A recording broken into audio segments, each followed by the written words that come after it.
অবশেষে আমাদের দূরত্ব বেড়ে গেল, চাইলেও আর কাছে আসা হলো না। এক সময় তুই ছিলি সব কিছু, আজ তোর সাথে কথা বলাও হলো না।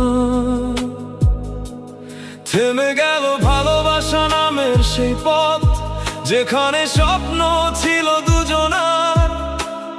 একাই এখন হাঁটি আমি, তুই আর আমার সাথে হাঁটিস না। আর হয়তো এগোবে না আমাদের এই গল্পটা, শেষ হয়ে গেছে সব।